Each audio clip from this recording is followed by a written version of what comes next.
Salam kembali kepada channel Audio Info Malaysia, kawan-kawan. Okey, ada kawan-kawan saya request untuk saya buat satu video untuk suggest audio budget, audio kereta budget, benda apa kita perlu pasang. Okey, benda apa kita perlu upgrade tanpa subwoofer. Tanpa subwoofer. Okey, biasanya orang kata pasang subwoofer bunyi lebih sedap kan, tapi saya try yang terbaik untuk upgrade benda-benda ni untuk yang dalam harga bajet dan suara sedap dengan harga memang bajet. Okey. Untuk pengetahuan kawan-kawan, harga-harga ni saya survey dalam Shopee dengan model-model ni saya ambil sebagai contoh. Kawan-kawan bolehlah search model lain, brand lain, dan mungkin harga akan lebih rendah daripada saya search lah. Tapi benda-benda ni saya just refer pada Shopee ya. Kawan-kawan bolehlah search Lazada pun tak ada masalah. Okey, jom. Okey kawan-kawan. Okey, benda pertama yang kawan-kawan perlu upgrade ialah head unit. Head unit. Kalau kita sembang pasal bajet, okey, saya boleh suggest kawan-kawan untuk upgrade head unit ke yang harga bawah 200. Okey, saya ada search dekat Shopee. Saya ada jumpa banyak brand lah. Hari ni saya ambil contoh JVC. Sony, Kenwood, Pioneer pun saya tengok harga paling mahal pun 200 lebih untuk single din model biasa-biasa lah. Okey, untuk kawan-kawan yang sudah upgrade ke Android player itu tiada masalah. Untuk kawan yang nak budget tapi nak audio quality yang kawan-kawan boleh lah pilih pakai single din. Tapi yang penting kawan-kawan nak beli single din ni, beli yang ori. Beli yang ori, jangan beli yang China yang tak ada brand tu. Saya suggest beli yang ada brand. Macam JVC ni pun suara mesti lagi cantik pada China tu.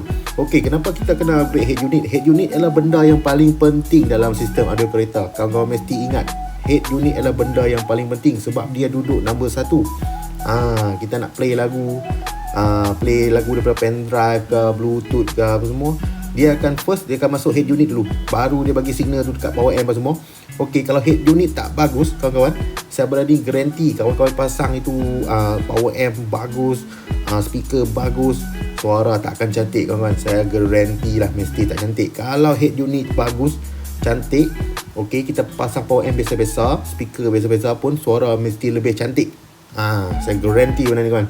Okey, selain daripada itu, kenapa kita kena upgrade head unit untuk nak bagi cantikkan suara tu? Sebab kita boleh pasang power amp kalau kita dah upgrade head unit. Okey, sebab belakang head unit ni, aftermarket head unit ni, dia ada RCA output untuk hantar signal ke power amp. Kalau factory radio ni yang main sekali kereta tu, saya rasa tak ada. Benda ni tak ada. Kalau kawan nak pasang juga radio after factory radio tu, nak pasang power amp juga boleh, kena pakai line converter. Itu lagi susah, lagi masalah.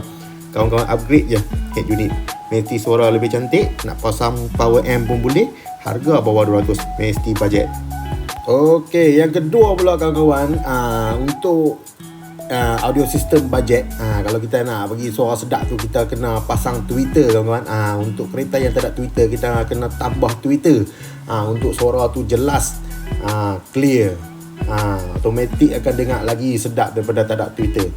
Okey, dia ada dua kategori kawan-kawan, untuk kita nak pasang tweeter ataupun kita nak tukar ini, ataupun kita nak pasang component set. Apa itu component set? Component set ialah satu set yang dia main sekali dengan speaker mid bass dengan tweeter. Ni kawan-kawan kena pilih. Okey, first kawan-kawan nak pilih yang mana? Kawan-kawan dengar speaker asal kereta dulu. Speaker asal kereta tu kawan-kawan dengar ada bass. Ada bass. Kalau sudah ada bass, suara vokal pun dah cantik, kawan-kawan tambah je lah tweeter. Tak payah tukar satu set. Kalau kawan-kawan rasa bass tu tak apa nak ada kan, suara pun tenggelam sikit, kawan-kawan saya suggest kita pasang component set lah. Saya bagi contoh sini, kawan-kawan boleh pilih Mohawk lah. Boleh pilih Mohawk brand lain pun boleh. Tapi budget sikit Mohawk ni bawah 200, kawan boleh tukar, kawan akan dapat sekali tweeter. Dapat sekali tweeter. So kita tak payah beli tweeter asing dah. Kalau kawan-kawan yang sudah speaker asal kawan-kawan sudah cantik, bunyi bass sudah ada, vokal pun dah cantik, kawan-kawan tambah tu tweeter, lagi budget. Okey kawan-kawan, okey, benda yang kawan-kawan perlu upgrade, yang paling penting kedua. Yang pertama tadi ialah head unit. Okey, yang kedua ialah 4 channel power amplifier. Kawan-kawan perlu pasang benda ni untuk suara yang lebih sedap, sebab kita punya head unit tu dia punya power tu tak cukup. Power tak cukup, tapi tak bermakna suara dia tak sedap kalau kita tak pasang power amp. Tapi power dia tak cukup, sayanglah. Kita punya speaker sudah bagus kan kadang-kadang, tapi power daripada head unit tu tak cukup. So kita kena tambah power amp. Kita tambah power amp. Ini saya suggest adalah 4 channel power amp berharga bawah 200, tapi standard harga dia dalam 120 sampai 150. Okey, brand hari ni saya ambil contoh ialah brand Taka. Satu lagi brand yang saya pernah try ialah Swiss Line. Swiss Line. Brand tu pun bagus juga untuk harga 100 lebih, dan dia punya performance pun sangat bagus. Bagi saya performance dia, sound quality dia, saya bagi 8 per 10 lah. Untuk harga inilah, untuk harga 100 lebih saya bagi 8 per 10, tak ada masalah. Suara pun clear. Dan bila anda kawan-kawan pasang 4 channel power amp ni, okey, speaker kawan-kawan tu akan perform lebih bagus daripada kita pasang daripada head unit saja. Memang dia punya improvement tu kita boleh nampak, boleh dengar. Okey, walaupun speaker standard, kalau pasang power amp kita akan dengar lebih clear. Dia punya suara lebih jelas, lebih naik lah. Kita cakap senang-senang, kita cakap dia lebih naik. So penting, power amp ni penting. Okey, lepas kita dah pasang 4 channel power amp, okey, benda yang ketiga penting ialah preamp. Okey, preamp ni saya bagi contoh yang ni Taka. Okey, saya ambil contoh hari ni ialah 4 band Taka, harga RM58. So harga memang bajet gila lah kawan-kawan. Okey, sebab apa kita nak kena pasang power preamp? Okey, kita ada pasang power amp ni kan, kita kena pasang preamp. Kita tak pasang preamp pun tak ada masalah, tapi macam makan nasi kosong tak ada kuah kari lah. Umpama macam tu. Kenyang-kenyang juga, tapi dia tak cukup lah, tak cukup sedap kan. Kita kena tambah kari sikit. Kita kena pasang preamp. Okey, kita pasang preamp ni kita boleh control suara power amp tu. Signal tu kita boleh modify. Kita boleh control suara nak pergi jelas, nak pergi vocal cantik, bass dia lagi kau ke, bagi dia suara tajam tu lagi clear ke. Kita pakai preamp control. Tapi preamp ni saya suggest paling bajet. Preamp ni saya pakai, saya sendiri pakai je dia ni dalam saya pakai dalam bilik. Saya tak pakai dalam kereta. Dulu saya pernah pakai dalam kereta, lepas tu saya upgrade. Sebab saya upgrade PDSP lah. Okey, balik kepada preamp. Okey, saya pakai dalam bilik saya lah, dalam bilik. Okey, suara dia memang sedap lah daripada kita pasang power amp saja. Kita pasang preamp sebab kita boleh adjust. Kita boleh adjust dia punya bass, mid bass, mid, high, tweeter, bass, kita boleh adjust. Benda ni kalau kawan-kawan bajet boleh tambah lagi dalam tu, boleh up sikit bajet, kawan-kawan belilah, pasanglah preamp.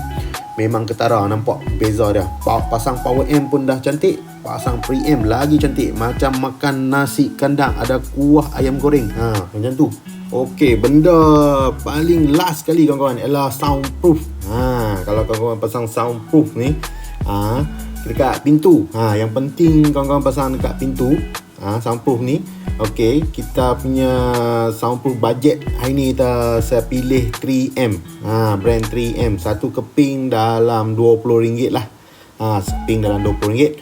Kalau kawan pasang ini soundproof dekat pintu, okey, saya garanti suara mid bass tu, suara bass tu akan lebih mantap sebab kita seal dia punya lubang.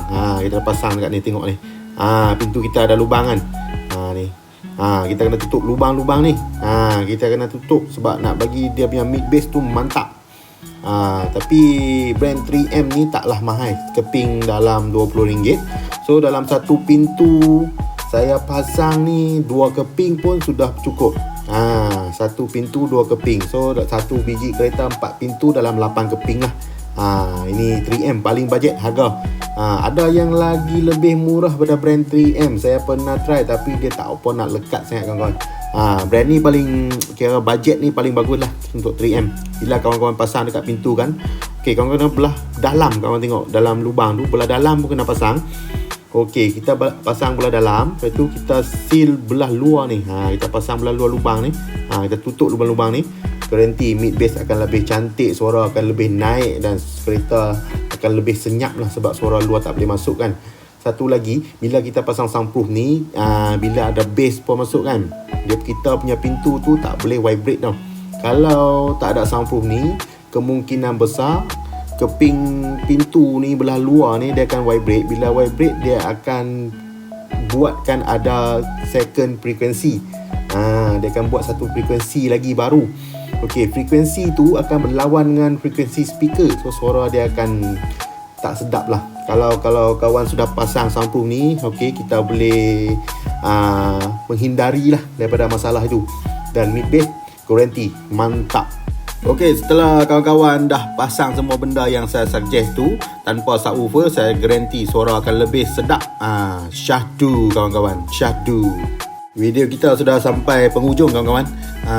Agak panjang sikit video ni, walaupun saya sudah cuba yang terbaik untuk memendekkan video.